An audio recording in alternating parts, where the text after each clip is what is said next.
Imagine watching the biggest sporting event on Earth with billions of people screaming, and you have absolutely no idea why the referee just blew his whistle. It is not because somebody did something wrong. It is actually because of a rule that confuses even the most die-hard fans. Today, we are breaking down every single football rule from scratch. No complicated jargon, no boring textbook definitions, just everything you actually need to know to enjoy the FIFA World Cup like a total expert. Let us start with the absolute baseline. Two teams, 11 players each, 90 minutes on the clock. Your only goal is to kick this round ball into that giant net. But here is the catch. You can use your feet, your head, your chest, basically any part of your body except your hands and arms. If the ball touches your arm anywhere below the shoulder, the whistle blows, and the other team gets the ball. There is only one man on the entire field who is legally allowed to break this rule: the goalkeeper. He stands inside a specific chalk box called the penalty area and acts like a human brick wall. Fun fact: if the goalkeeper steps even 1 inch outside of this designated box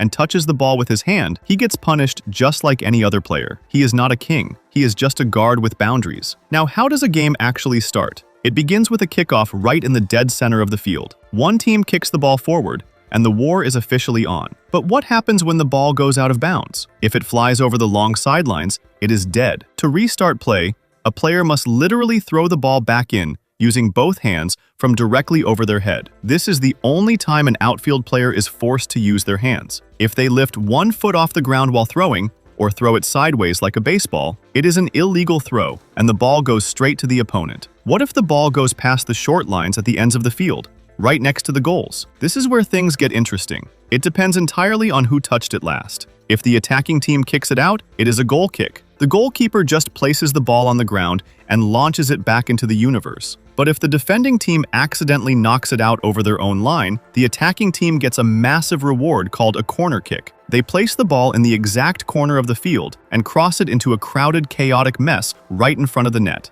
This brings us to the most dramatic part of the sport: fouls and misconduct. Football is a contact sport, but you cannot just tackle someone like an NFL linebacker. If you trip, push, or kick an opponent instead of hitting the ball, the referee stops the game and awards a free kick. The fouled team gets to pass or shoot from the exact spot the crime happened, while the defenders have to stand 10 yards away. To enforce order, the referee carries 2 colorful weapons in his pocket: a yellow card and a red card. Think of the yellow card as a final warning. It means, we see what you did, do it again, and you are done. If a player gets 2 yellow cards in a single match, they automatically get a red card. And a red card is the ultimate death sentence in football. You are completely expelled from the game. Here is the brutal reality. When a player gets a red card, their team cannot replace them. They have to play the entire rest of the match with 10 men instead of 11. Imagine playing basketball 4 against 5. It is a tactical nightmare. But what happens if a defender commits a massive foul inside their own penalty box? The referee points directly to a white painted dot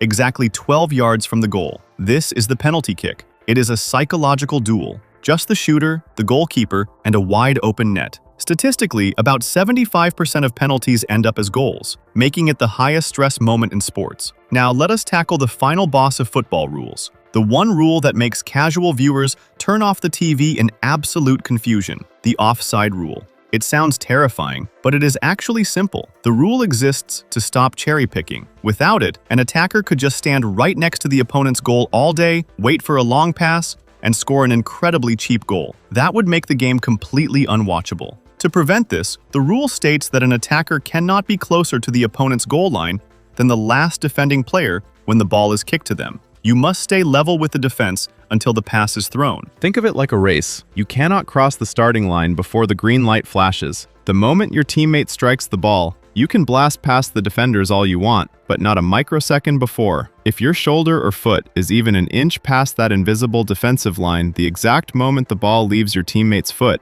you are offside. The goal is canceled, and everyone is mad. Today, referees use high-tech cameras called VAR, or Video Assistant Referee, to review these close calls. They pull out virtual rulers and draw lines on a screen to check if someone's kneecap was offside. It is that precise. Finally, let us talk about time. In sports like basketball or American football, the clock stops every time the ball goes out. In football, the clock never stops. It keeps ticking no matter what. Whether there is an injury, a goal celebration, or a substitution, the referee secretly tracks all those wasted seconds on his personal watch. At the very end of each 45-minute half, that wasted time is added back. This is called added time or stoppage time. It means a game is almost never exactly 90 minutes. Some of the most iconic, heart-stopping World Cup goals in history have been scored in the 97th minute when everyone was exhausted. That is it. You now officially understand the baseline rules of the world's favorite sport. You are ready to watch the World Cup without asking a single confusing question. The next time a whistle blows, you will know exactly what happened before the commentators even open their mouths. Hit that subscribe button to become the smartest sports fan in your friend group, and we will see you in the next breakdown.